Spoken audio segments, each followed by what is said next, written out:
Hi, I'm Midge Shoemaker, and today is day 45 of my doing 100 days of YouTube videos and focusing on my writing. So, yay, I made it to day 45. Only 55 days left to go. I'm still putting off my writing until the end of the day. I don't know why I keep doing that. I have no excuse not to do it earlier in the day.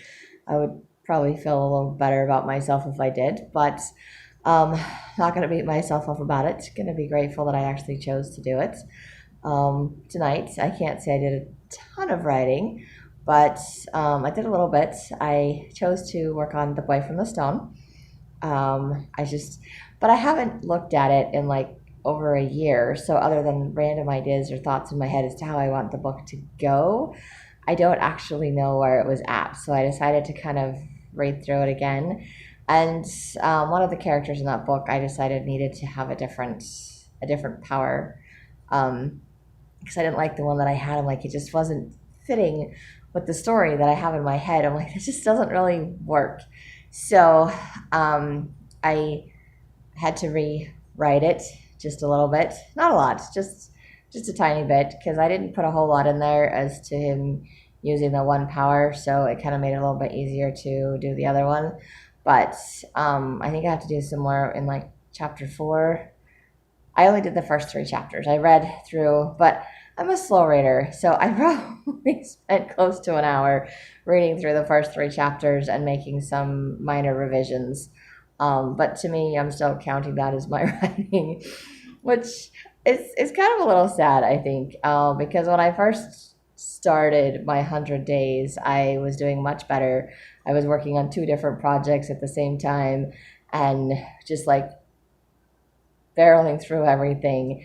And then I don't know, I kind of hit a hit a wall, and it just kind of slowed down. And I'm just like, okay, and now I'm like trying to force myself to do some writing. But tonight, for the first time in a while, I actually kind of got into my story, got into my writing. I'm like, oh, I like this. This is fun. This is good. So I think I needed that to kind of get me rejuvenated, re-energized to be writing again. So I'm like, yay, this is fun. And now I'm curious to see where the book is going to go, because that's one of the fun things to me about writing is even though I know the story in my head I just have random conversations. I don't actually picture like the environment that my characters are in. I don't necessarily picture their ages. Sometimes I do, sometimes I don't. Um, and it's random conversations that they're having, but they don't necessarily. I mean, they're just at random times throughout the different characters' lives. It's just a random conversation. I'm like, I'm in the mood to have this conversation today, or I'm feeling this, so this character is gonna do this and this and this, and so it's like I just kind of pick it up at any point in the book or any point in the story along the timeline, and I just bounce around to different conversations and different timelines. So I know based on those conversations, the events that have to occur in the book for those things to happen, but I don't necessarily know where they fit in the timeline, and I don't necessarily know all the conversations that leads up to those events. Just kind of the conversations around them, and of course, when I type stuff up, it always comes out different than how I originally created it in my head. And mostly that's because I don't remember how I originally created it in my head because I didn't type it up when I first thought of the story. Because oftentimes I'm driving or laying in bed trying to fall asleep or uh, just bored and laying around, just avoiding doing anything. And a lot of these stories and ideas I came up with years ago, like 20 plus years ago, and it never occurred to me to write them down. Or if it did occur to me to write them down, I was kind of afraid that other people would read them or see them, or they would mock me for my story ideas or for, my daydreams. So I didn't share them with anyone because it was, my safe place. No one else knows what's going on in my head or what my thoughts are. So I was like, I can just keep it to myself. So now I'm choosing to share it. And part of this book, The Boy from the Stone, is when I first started writing it, it's all brand new stuff that I didn't make up because everything in this character, the the storyline in my head is stuff that's him started when he was grown up as an adult. And so, or yeah, pretty much as a grown up. But then as I started writing The Wise One and I kind of decided to put the two of them together, he had to be a little bit younger, but it was meant to be like from her point of view and not necessarily from his point of view. And then it was kind of too intense. The Wise One, writing that book was a little bit intense, just like recognizing God's hand in my life is a little intense.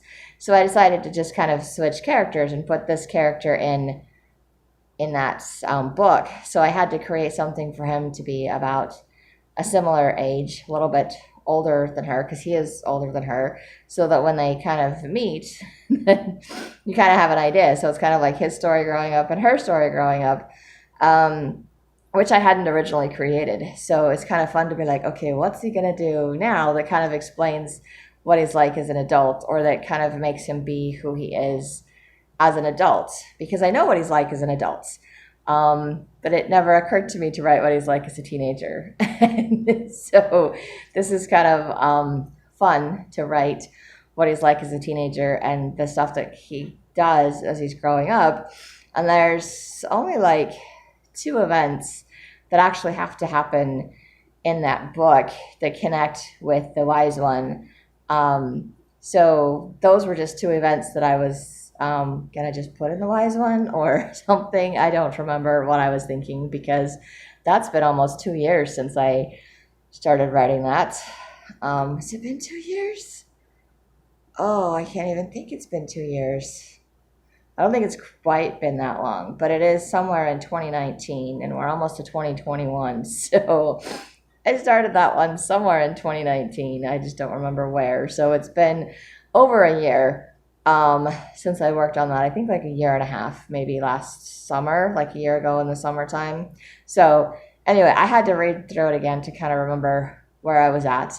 And I'm kind of curious to see, like I said, I know what events I want to occur. I did write down some of the story ideas or events that are in there.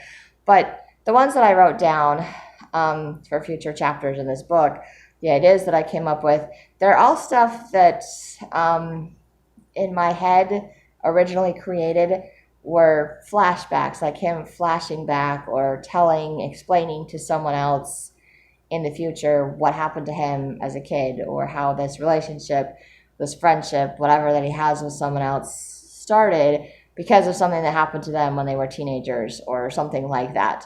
So it's different because it's different because in my head he was an adult telling the history of his life, versus, which is kind of what I'm doing with recognizing God's hand in my life. I'm trying to remember how I felt as a kid at the time when those events happened, but mostly what I remember is not so much the events as the emotions associated with the events. So, and of course with trauma events, those are things that like stick out because they were very traumatic. So when traumatic things happen, it's like you remember every detail of that particular trauma.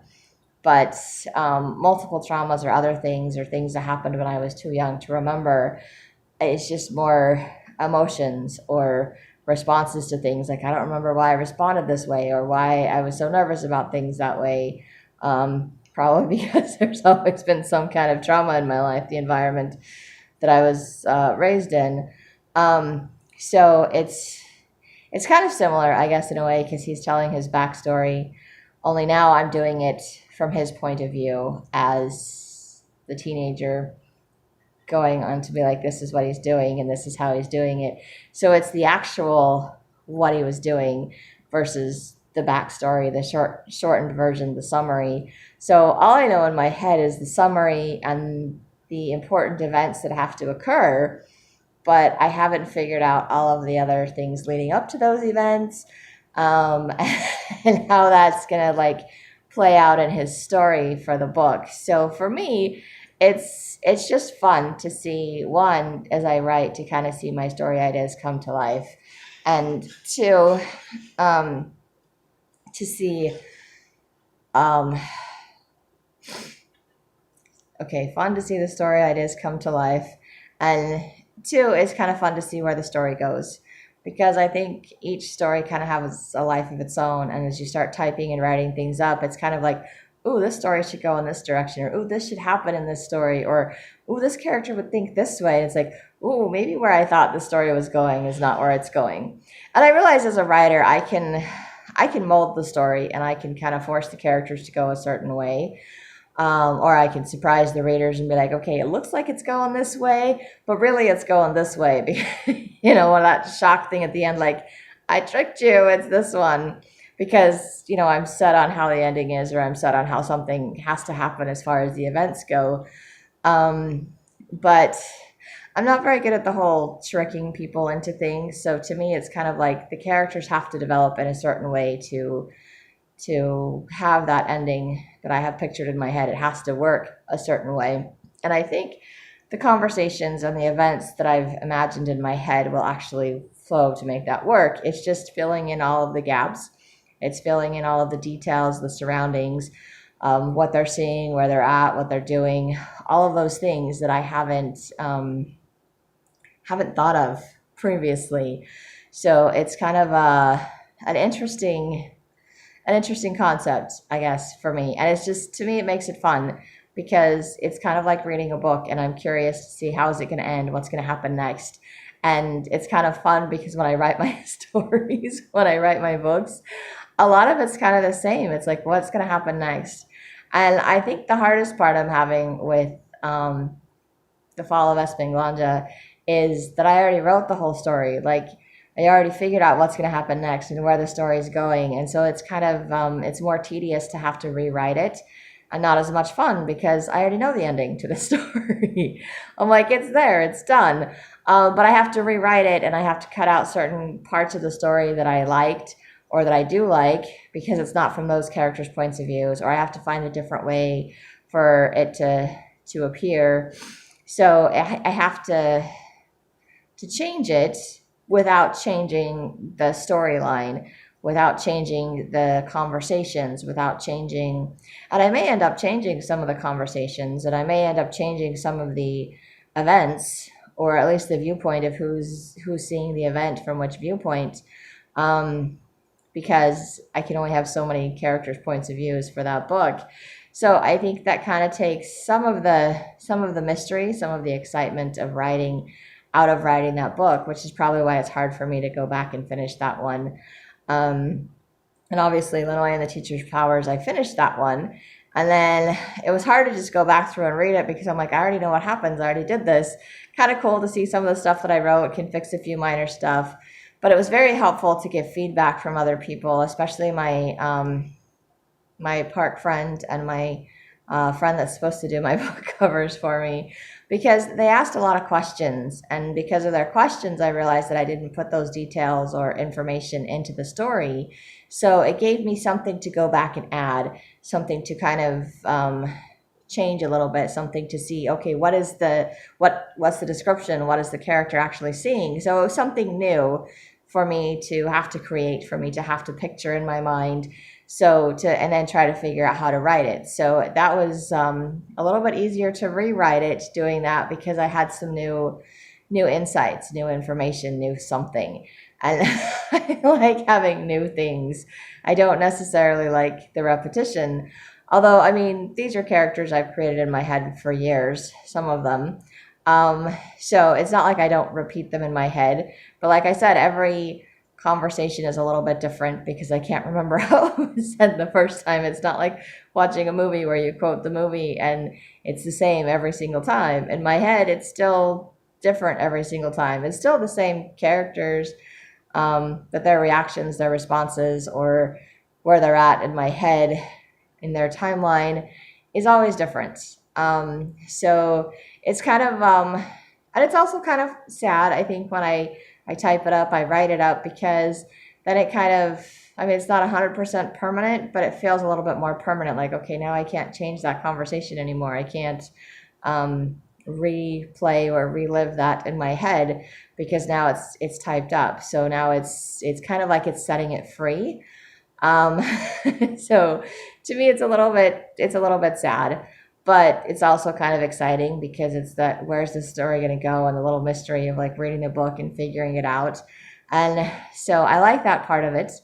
And with recognizing God's hand in my life, there's a lot of things that happen to me. And as I write them, God is giving me a different perspective to see things as an adult point of view versus my point of view when I was a kid. So it's like I write my point of view and how I felt or what I can remember, and then I look at it again as an adult and be like, okay, well, this is what I've learned. This is how God was really in my life back then. This is what I recognized. This is what I didn't recognize. So it's very interesting to kind of and very healing for me. But it's also difficult because I don't want to go back to a lot of those memories or a lot of those situations. Um, and in some cases, I'll be perfectly honest. I'm like, I know I need to heal from them and I need to let them go. But I think there's a part of me that just doesn't want to let them go. That I've been holding on to that anger for so long, or I've been reliving that situation and, just hating people in my life because of what happened, or hating myself because of what happened. And not feeling like I'm ready to face that, like I'm ready to forgive myself or forgive them or whatever it is. But knowing that as I go through this process, as I share these stories, that um, God is blessing me with forgiveness. He's allowing me to forgive myself for the choices that I made, to have compassion and forgive others for the things that they did, and to just set myself free from all of those old emotions and old traumas in my life. So it's a very good healing book for me to write, and I'm very hopeful that when I get myself to finish it, that it will be beneficial to other people that have been in similar situations. That you can see that God was there in my life, and that He's there in your lives as well, and that there is a way up, there is a way out, there is hope through the Savior Jesus Christ, through His atonement and His sacrifice, and He felt everything, the good, the bad, the ugly, the confusing, the all of it. And it's beyond comprehension how he managed to do that for everyone. Felt the anger, felt the hurt, felt the angst, felt the worry, the concern, every emotion possible that we had, he felt it. And he understood every reason why we felt those emotions. And it's mind boggling to me.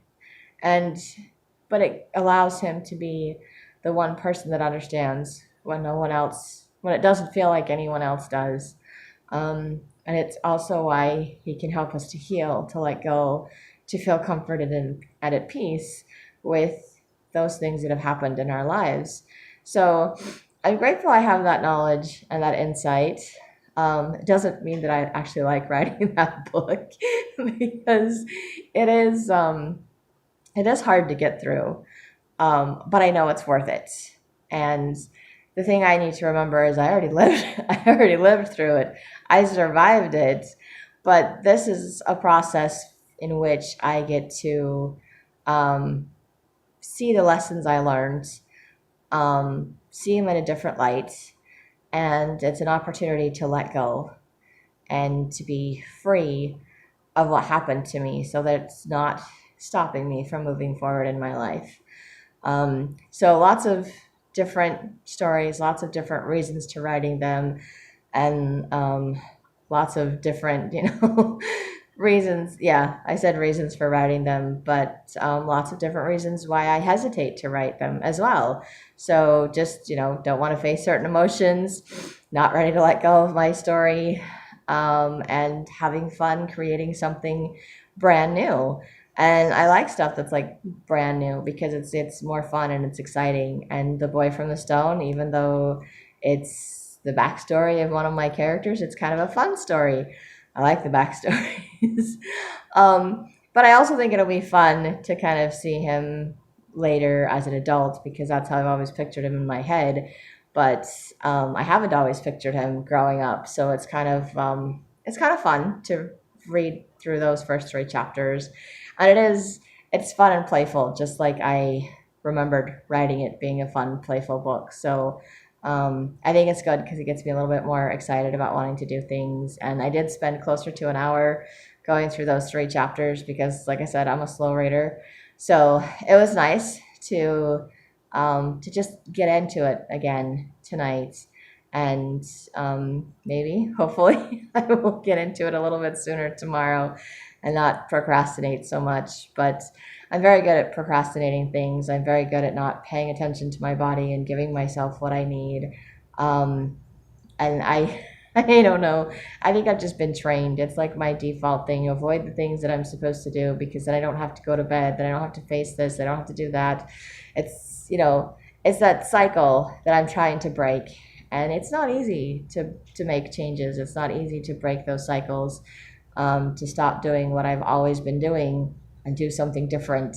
And it's easy to do something different for a day or two, but it's hard to make it a more permanent change, to be like, okay, this is what I want to continuously do. And of course, I can picture in my future it being a piece of cake and just automatically doing it, like this is what I do every day. It's no big deal. And I just do it. No big deal. But the problem is I picture myself in the future being okay with all of this because I've learned every lesson I need to learn, or maybe not every lesson I need to learn, but I've gotten in the habit of writing every day and I've got my schedule all sorted out, and all the things that I want to be doing in my life, I'm doing in my future, in my head. I'm very good at picturing those kinds of things. And then I'm here today trying to do all of those things. And the problem is that I expect myself today to be able to do all the things that I picture myself doing in the future that I haven't quite learned how to do yet. I haven't got that balance in my life yet. I haven't stuck to a regular schedule. I'm consistently trying to write something every day. I'm consistently doing my videos. I am not as consistently reading my scriptures and meditationals and journaling as I would like to be. I do it most of the time, but then I have those little days or gaps where I'm like, okay, I can't do this for whatever reason. I'm just not doing this today.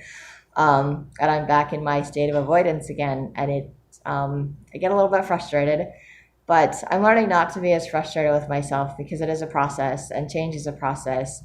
And I'm grateful that God is giving me some other ideas and options. So it's like, okay, well, if I'm having too hard of a time working on recognizing God's hand in my life right now, I can work on The Boy from the Stone until I feel ready to face the rest of recognizing God's hand in my life. And I will finish it. I know I'll finish it. I did this when I was like 20 and freaked my biological mom out because I didn't know. I always thought I wanted to be a teacher growing up because my grandpa was a teacher and I wanted to be just like my grandpa. So I was going to teach school when I grew up. And then I started taking some classes towards my associate's degree. And the more classes I took about teaching and about early childhood development, I started to realize that I'm like, I don't like school. Like, I don't like school. Math was probably my best subject, but my sister wasn't good at math, and she had all those self-esteem issues, and it was one of those things where I couldn't be better at her than something. But I was like, okay, well, you're better at other stuff than me, so why can't I have something to be good at? But I couldn't be good at the stuff I was good at because she wasn't good at those things, which really doesn't make any sense. Nothing in my childhood makes any sense.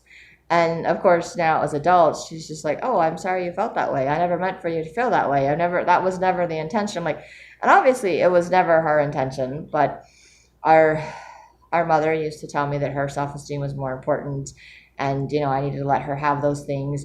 And I wasn't encouraged to develop my talents or to be good at anything. I was just the good kid, and it was my job to make everybody else happy. So it made everybody else happy for me not to develop my talents, then I just didn't develop my talents. But I wasn't the best at reading comprehension. I just remember my SAT scores were lower in reading comprehension because I just get confused easily, and I read things and I interpret them differently. And I didn't always understand the way they phrased questions, so I got the answers to those things wrong. Or it's like I read the paragraph, thought I understood it, answered the questions, and apparently I got them wrong. So, and grammar and punctuation, I wasn't very good at those things either. So because I wasn't good at those things, because my biological mom would always rewrite all of my stuff because she was correcting my grammar, and it felt to me like she was just rewriting my stories. And then it just felt like my stories weren't good enough. And then I didn't want to write my stories. I didn't want to develop my imagination and my talents. Not that it stopped me from creating stories in my head. It never did that, because I actually enjoyed creative writing. That was one of my favorite things in elementary school, was creative writing. And I had a class, an English class in ninth grade. Eighth grade, we did a lot of poems, which I liked doing. And in ninth grade, we did some more creative writing stories, which I liked doing the creative writing stories, except that my mom would rewrite all of my stories for me. So it never came out quite like I would tell her what I was thinking, and then she would type it up in some kind of story format. And she'd fill in the sentences and the grammar and the punctuation and all of those things. So she would take my idea and turn it into a typed up story or paper for me to turn in for class. Which, I mean, it worked, but I didn't have to figure out how to do it. I didn't have to figure out how to take the idea from my head and type it up into a story format. I didn't have to figure out what was wrong with my grammar or my sentence structure or any of those other things. And then when I had a class, an English class about diagramming sentences, that totally turned me off of anything that had to do with English and writing ever again. Like, seriously, never again. I still do not understand diagramming sentences, and I failed that class. Well, I got a D or a D minus, but close enough. How that was even considered passing, I don't even know. But I'm like, skated through that class. And not that I didn't try. I tried. It just was confusing to me. It was not something that I ever completely understood. And again, not that my biological meant to hinder my development for sentence structure or writing. It's just that because she turned my ideas into stories, she did the work. I didn't learn that lesson. I didn't learn how to write, how to put my ideas into a story format. And then, of course, the older I got, and they were my little daydreams and stories, and I would share some of them, and I would get made fun of by my family. I was just like, okay, I'm not making up any more stories. I'm not writing down any more stories. I mean, at one point, my little sister liked the stories that I would make up, so I would tell her my stories. But as I got older, I felt less and less comfortable sharing my stories, and I felt more and more like they weren't good enough because my mom would always rewrite them. And now as I'm doing this video, I'm realizing she was just taking the ideas that I was sharing and she was turning them into a story, which is what I actually enjoy doing right now. That's what I'm doing with The Boy from the Stone, is I'm taking the story in my head, the ideas in my head, and I'm turning it into a book. I'm turning it into a full-on story that other people can read and enjoy. But I didn't learn how to do that in elementary school or junior high because my mom did it for me. So when I get to high school and I've got some teacher trying to tell me how to diagram sentences, I'm completely lost because my understanding of all of that is an elementary level. And I don't know that it ever advanced me on that. I got a little bit better in college, and I think my mentor helped me a little bit understanding like how to tighten up sentences and how to do complete sentences. But I still get confused with all of that stuff.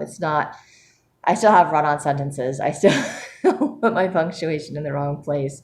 But those are things that I know editors can help with. Those are things that my friends, when they beta read my books, can be like, oh, you missed this, whatever. And those things are like minor compared to writing the story, to making the story come to life. And those things aren't as important in creative writing.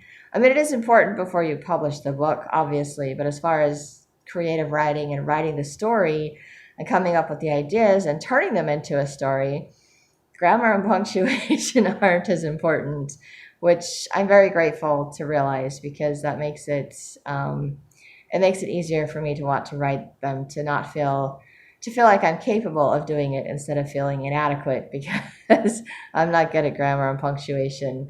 But anyway, that, it occurs to me, and I don't like science very much. I mean, chemistry and stuff is kind of cool when you can see stuff explode and do things like that. But learning about all of that and all of those things in science class is really kind of boring for me. I'm not really into science things. So doing early education, I realized that I am going back from my tangent in case you hadn't figured that out. The whole point of telling that story was that when I was in college, I realized that I don't like teaching those classes. Like math was the only class that I probably would have liked well enough to teach, which meant I would have had to do junior high or high school. And I like preschool age kids and the little elementary kids. I didn't do well with teenagers. I didn't want to deal with teenagers. I did 2 years of college and decided I had no idea what I wanted to do. And I decided to take a break from school. And I decided to go be a nanny for a year. And my biological mom freaked out. She's like, you can't drop out of school. Because she was one semester away from her bachelor's degree and she dropped out. And she told that story to me and my siblings all the time because she never finished her degree.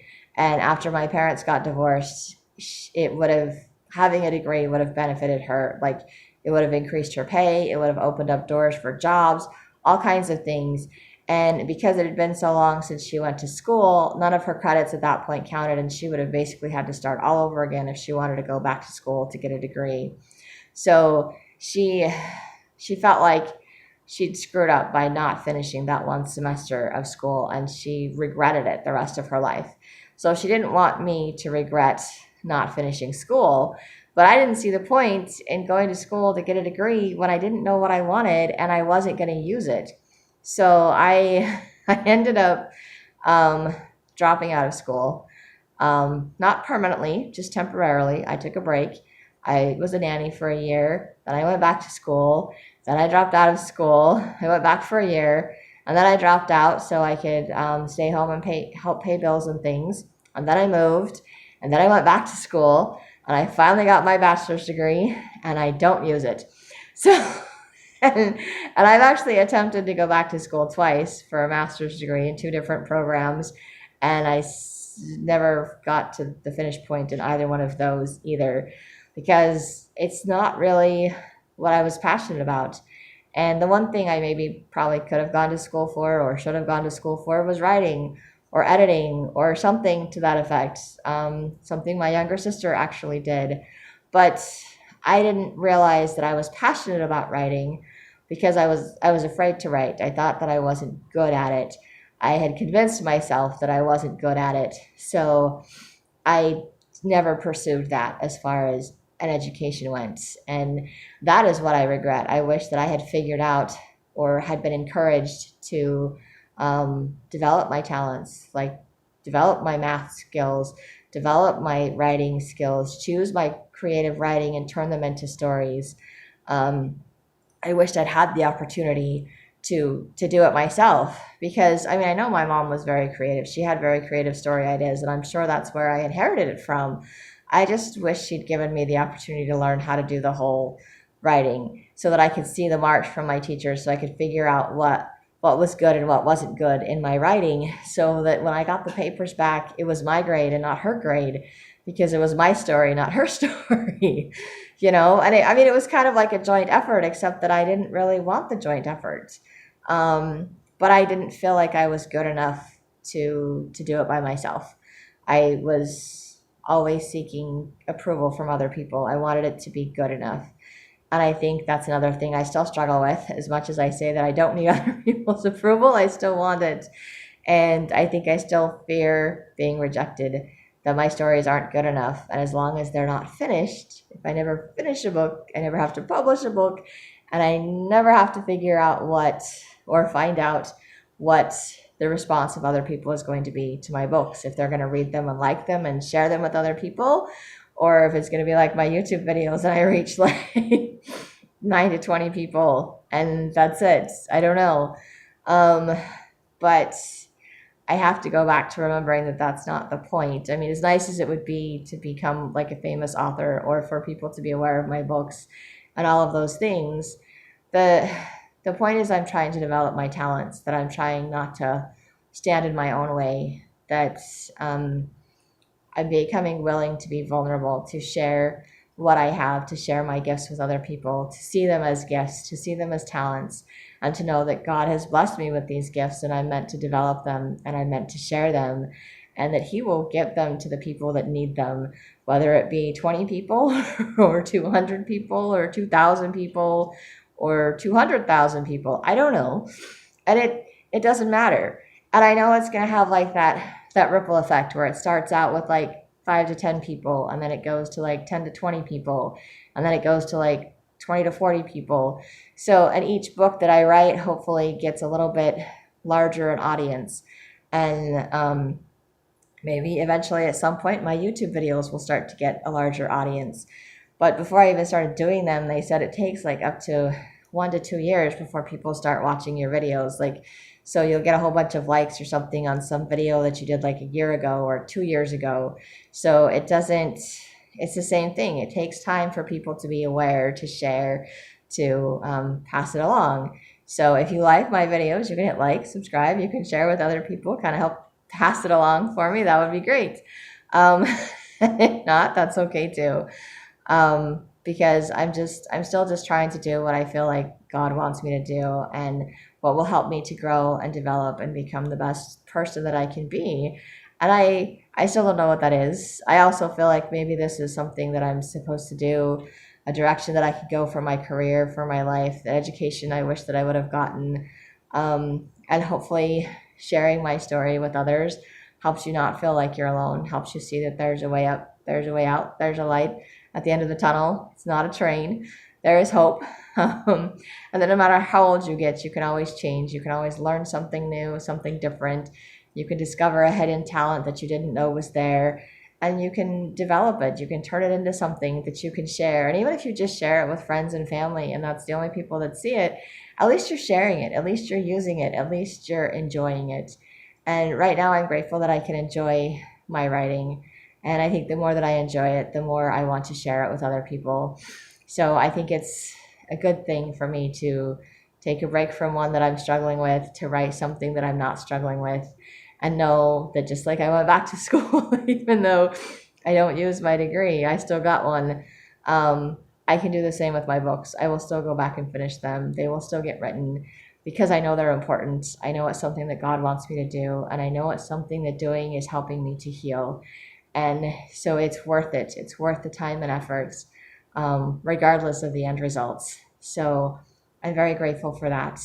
And I'm grateful that I can have a different perspective and to continue to work towards my goals, even if I'm not as productive with it as I was in the beginning. I'm not doing too many projects like I was in the beginning.